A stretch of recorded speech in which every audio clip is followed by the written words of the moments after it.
Nessa série de videoaulas que eu falo sobre procedimentos estatísticos e psicométricos, frequentemente utilizados por psicólogos e outros profissionais, chegamos na etapa da análise fatorial confirmatória. Em inglês, Confirmatory Factor Analysis, às vezes AFC, análise fatorial confirmatória, às vezes CFA. Primeiro, uma grande definição, né? O que é a análise fatorial confirmatória? É um procedimento estatístico que visa testar uma determinada teoria a partir de um conjunto de dados coletados e, a partir desses testes, ter indicadores sobre quão bem esses dados da teoria se conformam, ou seja, se ajustam. Primeiro, são palavras muito grandes, né? Primeiro termo, testar uma teoria, faz sentido perguntar o que é uma teoria, que é uma palavra extremamente confusa em ciência.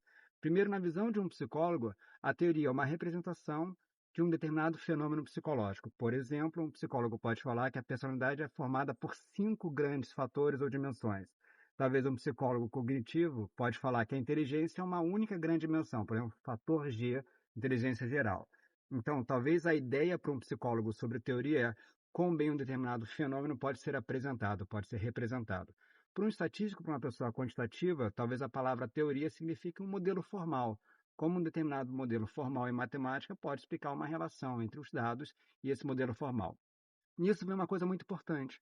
A análise fatorial confirmatória, uma vez que visa testar uma teoria, a ideia por detrás é que eu tenha um diagnóstico, uma etapa do meu procedimento fatorial para verificar o quão bem essa teoria, esses dados se conformam. A gente chama isso em inglês de goodness of fit e tem vários. Cada dia tem uma sopa de letrinhas nova. Quase sempre nós utilizamos, depois de fazer o modelo teórico e rodar a análise fatorial confirmatória, ajustes relacionados ao CFI, e o TLE.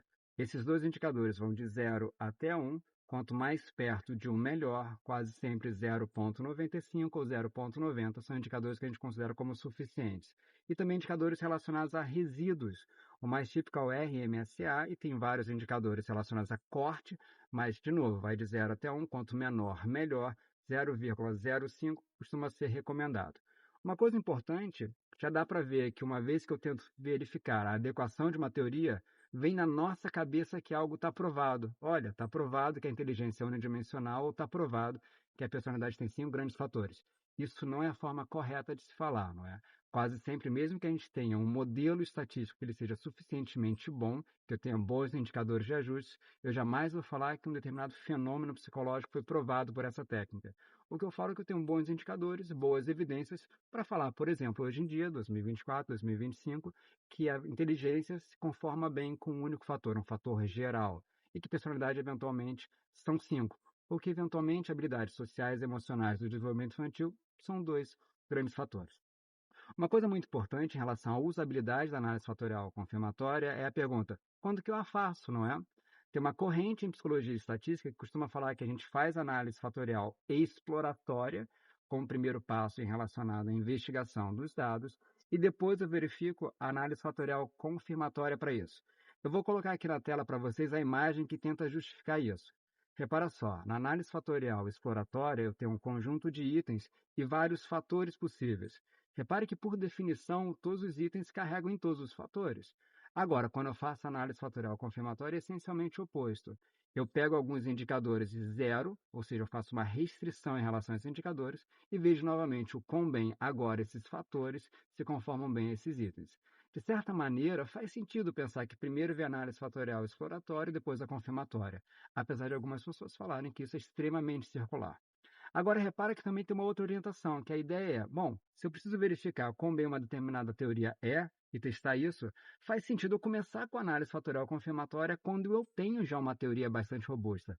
E lembra que teoria também pode ser entendida no sentido estatístico. Eu, hoje em dia, estou muito mais nessa segunda corrente, que começa pela análise fatorial confirmatória, verifica a adequação desse meu modelo, e se eventualmente tudo for bom, a gente costuma falar no Brasil que aí bola para frente, não é? A gente segue as nossas análises. E se eventualmente isso não se aparecer dessa forma, se não apresentar dessa forma, eu tentaria fazer uma análise fatorial exploratória. Alguns artigos nossos, eu vou colocar aqui como referência, fazem exatamente isso. Agora lembra, não é? Essa é uma disputa, mas não é uma guerra. Se eventualmente você encontra alguém fazendo análise fatorial exploratória e depois confirmatória, essa pessoa não está certa nem errada. Essa pessoa está utilizando um modelo estatístico para tentar iluminar um pouquinho o conhecimento. Se uma pessoa faz primeiro a confirmatória e depois, eventualmente, outro modelo estatístico, a mesma coisa. O que é extremamente importante é você saber duas coisas nesse sentido. Primeiro, a análise fatorial confirmatória ela é extremamente dependente de poder computacional. Apesar de hoje em dia isso ser extremamente fácil, pelos poderes computacionais cada vez mais rápidos e acessíveis, né? Você compra por R$ 1.000. Um bom laptop você consegue fazer análise fatorial confirmatória, mas lembra que honestamente e no início ela é extremamente dependente de poder computacional.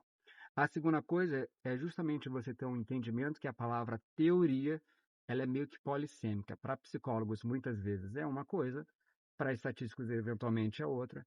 Mas, honestamente, nenhuma dessas duas visões, a gente vai falar que uma teoria está provada a partir dessa técnica estatística. De novo, eu espero que você tenha gostado dessa videoaula rapidinho. Lembrando que análise fatorial exploratória e confirmatória quase sempre são vistas em conjunto como parte de modelos de equações estruturais. E nós nos vemos numa outra videoaula.